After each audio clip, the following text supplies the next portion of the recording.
Upang Ilonggo, please subscribe and like and share. Po ay nagsasabi na po na handa po kami sumuporta, tumulong at maglingkod para sa kanya para po magtagumpay ang kanyang mga pangarap, lalo na po dito sa Metro Manila.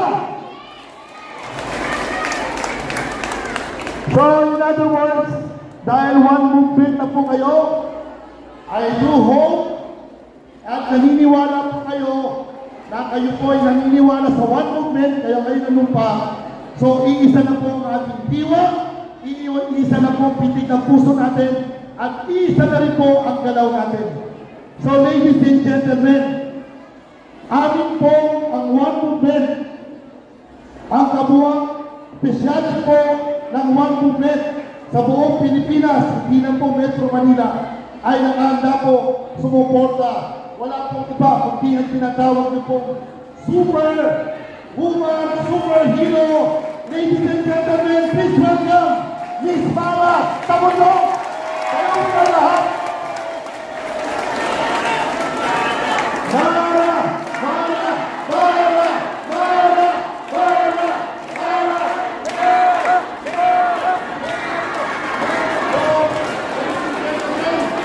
Amin pong pinakikiusap ko sa inyo, muli po sa pagkakataon ito, kami po ay nagvoluntaryo po tumulong sa aming presidente. Hindi po kami, wala kami pondo, ginawa po namin yun dahil mahal namin ang bansa at nakita po namin sa kanya ang pagiging tunay na leader. Karoon din po kami, handa po kami tumaya para sa inyo magiging pinuno. Wala po po, si Miss Mara Tabundok.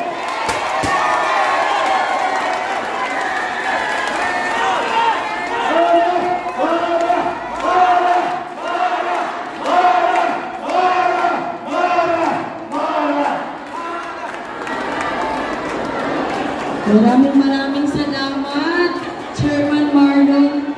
Maraming salamat po. Talagang puno ako ng makulay. Unang-una sa lahat, good morning sa inyong lahat! Ano man po ang ating nararamdaman sa ngayon, pero ang higit sa lahat na mahalaga, ang kasagutan sa Maynila ay one movement!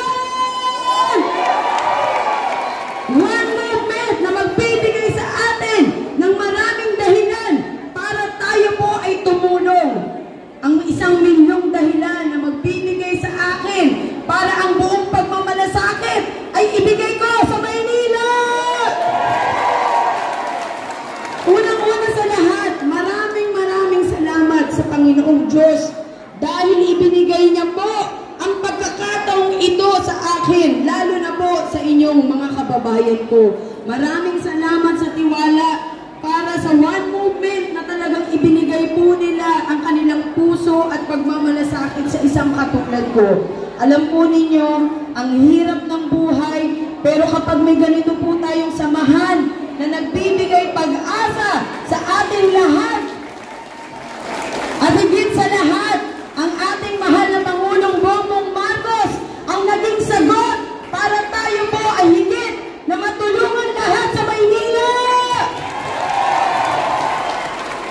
Kaya sana po, ito po ang umpisa ng pagmamahal at pagmamalasakit natin sa ating bayan, higit po dito sa Maynila.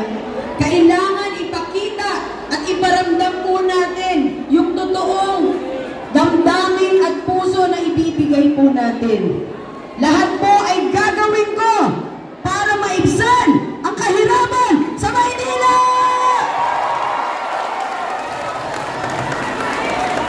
Sa tagal ko na pong nabuhay sa mundo, lalo na po sa Maynila, alam ko po kung ano ang nararamdaman ng bawat isa sa inyo. Alam ko po kung ano ang dapat nating gawin para tayo naman ay makaranas ng tunay na kaunlaran, hindi lamang para sa ating sarili kundi sa ating pamilya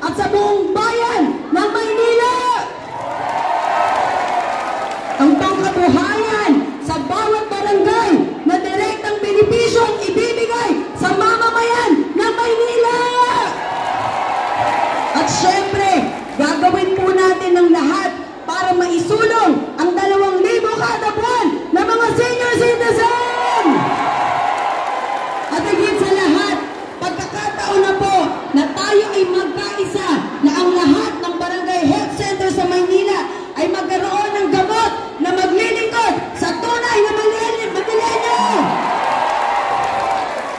Ang damdamin ko po ay umaapaw, pero higit sa lahat, umaapaw ang aking pagkatao para ako po ay maglingkod sa inyong lahat. Gusto ko po na makita tayong lahat na masaya, hindi lamang para sa ating mga anak, kundi sa ating mga magulang na matagal nang naghihirap para tayo ay mabuhay. Pagkakataon na po ito na ipakita natin sa ating mahal na Pangulong Bongbong Marcos na ang Maynila ay nagkakaisa para sa kanyang mga programa. At higit sa lahat, pagkakaisa na ang One Movement ay naging daan para tayo ay mapansin sa Maynila! Kaya gagawin po natin ang lahat. Ito na po ang hudyat na tayo po ay may pag-asa pa. Ito na po ang pagkakataon na ang mga pinagpaguran po ninyo ay magkaroon na po ng tunay na solusyon. Kaya para sa inyong lahat, aawit po ko ng isang awitin para sa ating lahat dito dahil ang gusto ko lamang po ay maiparamdam sa inyo ang pagmamahalan ay hindi po nagkakamali.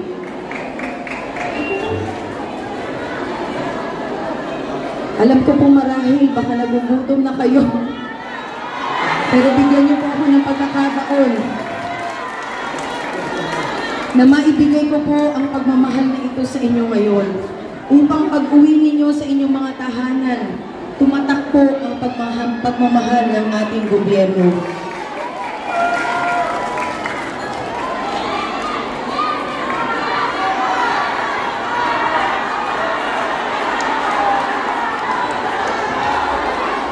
Maraming salamat sa mga kababayan natin na araw-araw nagdarasal para sa kasagutan ng tunay na tagumpay ng Maynila.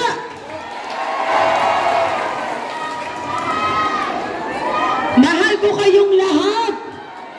At nakita niyo naman pulang-pula tayo lahat. Ibig sabihin, lumalagablab ang ating damdamin para sa pagmamahalan. Sana ang aawitin ko pong ito ay tumatak sa inyo dahil ang pagmamahal ay kailanman hindi mawawala sa tunay na Pilipino.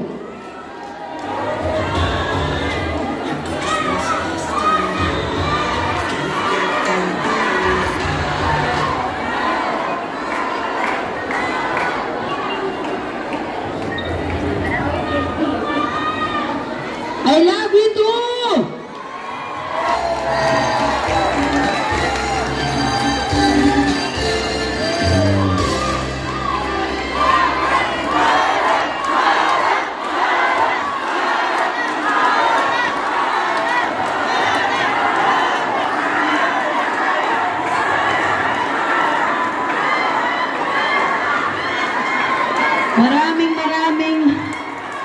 Maraming salamat po.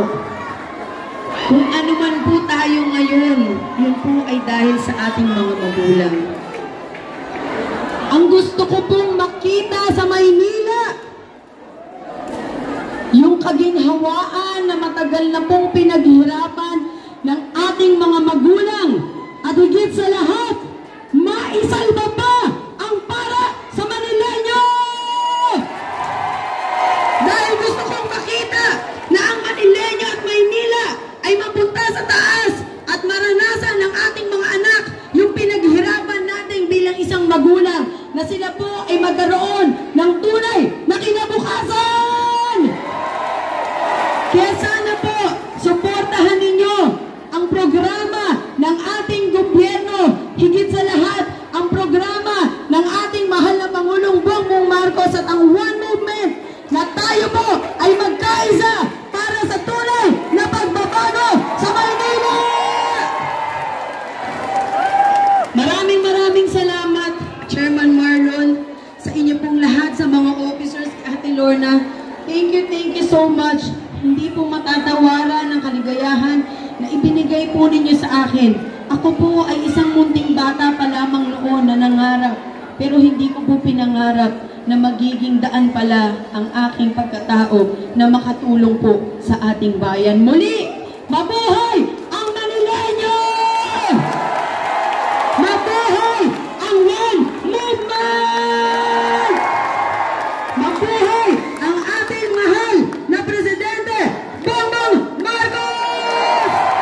At syempre, mabuhay tayong lahat dahil tayo po ang mag-uumpisa ng tunay na dahilan ng ating kaunlaran